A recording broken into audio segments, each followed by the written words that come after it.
Halo, Assalamualaikum warahmatullahi wabarakatuh. Terima kasih untuk yang sudah datang ke channel aku. Kalau belum subscribe, tolong jangan lupa di subscribe, kemudian bunyikan lonceng, dan jangan lupa kasih like serta komentar biar aku makin semangat ya. Jodoh 5 langkah.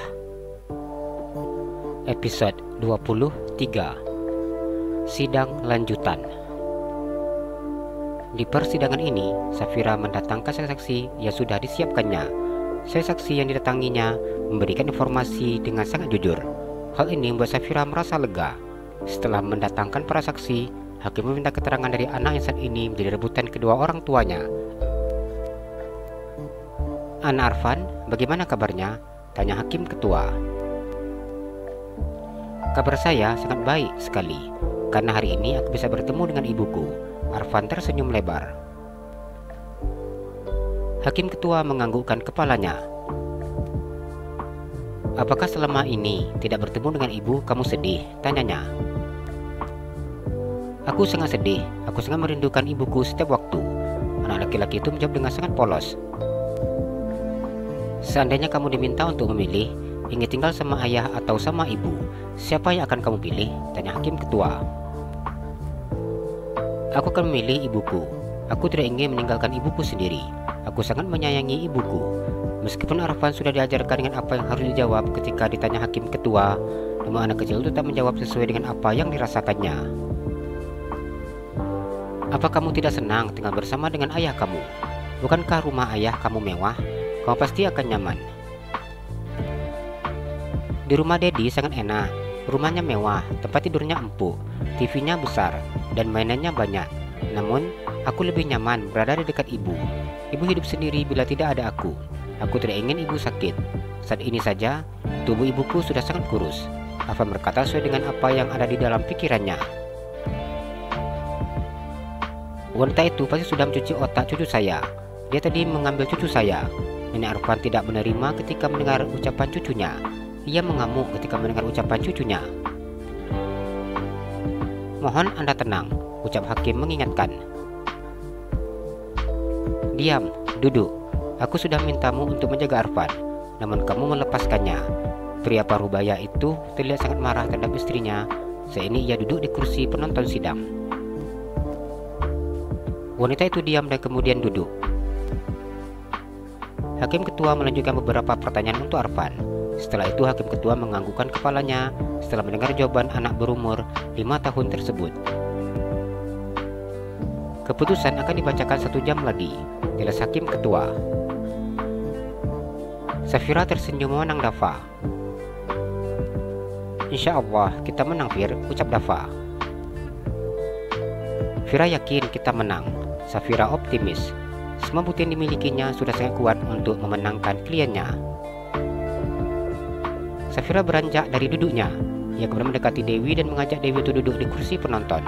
Safira berusaha untuk menjaga jarak dengan Dafa. Dafa yang duduk di kursinya hanya diam dan melihat Safira yang semakin menjauh darinya. "Aku masih rindu, Fir," batin Dafa. Sejak awal sidang dimulai, ia lebih fokus perhatikan Safira yang duduk di sebelahnya daripada melihat jalannya persidangan. "Saya sangat senang, Bu, karena Arfan minta untuk tinggal bersama saya.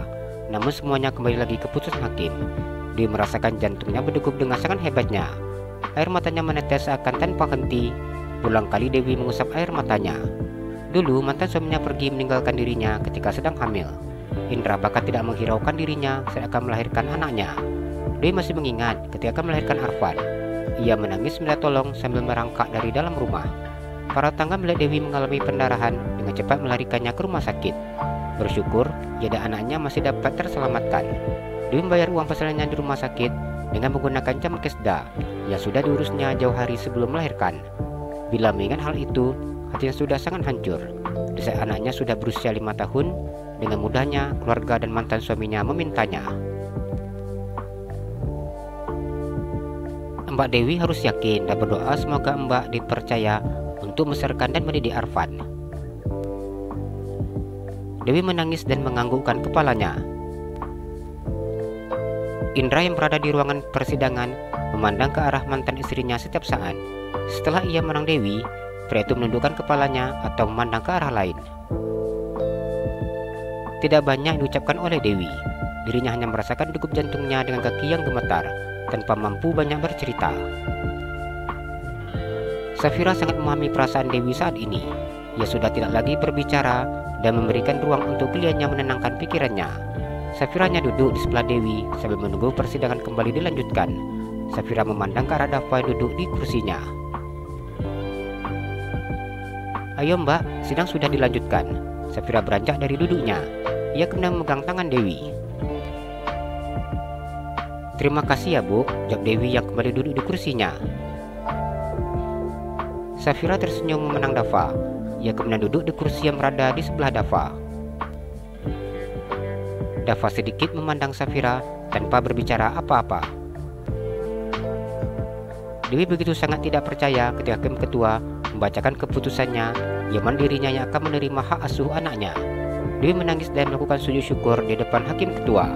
Dirinya tidak mampu menahan tangisnya ketika mendengar Hakim Ketua memberikan hak asuh anaknya. Hakim Ketua juga membacakan tanggung jawab ayah dari anak tersebut. Walaupun anak itu berada dalam pengasuhan ibunya, namun ayah tetap harus menanggung semua keperluan anaknya. Dewi tidak menghiraukan masalah uang yang diberikan oleh ayah Arfan untuk anaknya. Baginya, bisa hidup berdua dengan anaknya saja sudah membuat dirinya bahagia.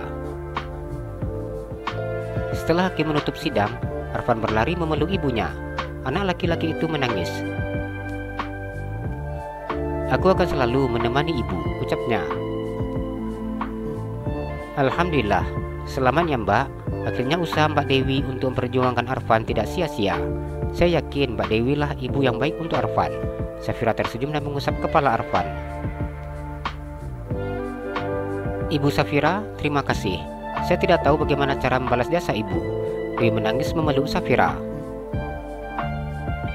Safira menganggukkan kepalanya. "Lihat Mbak dan Arfan bisa bersama lagi sudah membuat saya senang Mbak." Dewi memeluk putranya dan menciumi putranya kiri dan kanan. Ia tidak mampu menutupi rasa bahagia saat ini. "Ibu sayang Arfan. Jujur ibu tidak bisa hidup tanpa Arfan." Dewi menangis. "Aku juga sayang ibu. Aku tidak bisa makan karena ingat ibu. Di saat aku membaringkan tubuhku di atas tempat tidur yang empuk, mataku tidak bisa terpejam saat membayangkan ibu yang tidur sendiri." Suara tangis ibu dan anak itu pecah ketika saling mengungkapkan rasa yang dijalaninya selama 3 bulan terakhir ini. "Nak, ini Ibu Safira. Ibu ini seorang pengacara. Beliau yang sudah membantu ibu untuk bisa berjuang di sini." Dewi memperkenalkan Safira dengan putranya. Arfan memandang Safira. Anak laki-laki itu dengan sangat sopan mencium punggung tangan Safira. "Kakak cantik, terima kasih ya." Arfan tersenyum. "Iya, jadi anak yang baik ya, anak yang soleh, rajin belajar dan jaga ibu." Safira mengukuhkan badannya dan memeluk Arfan. "Aku janji kak," jawab Arfan. "Aku ingin makan masakan ibu. Aku sangat rindu dengan rasa masakan ibu." Arfan memandang Dewi dan mengusap air mata ibunya. "Apa anak ibu ingin kita langsung pulang?" tanya Dewi. Arfan menganggukkan kepalanya. "Mbak Dewi boleh langsung pulang.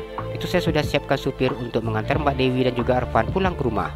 Safira tersenyum. Dewi menganggukkan kepalanya.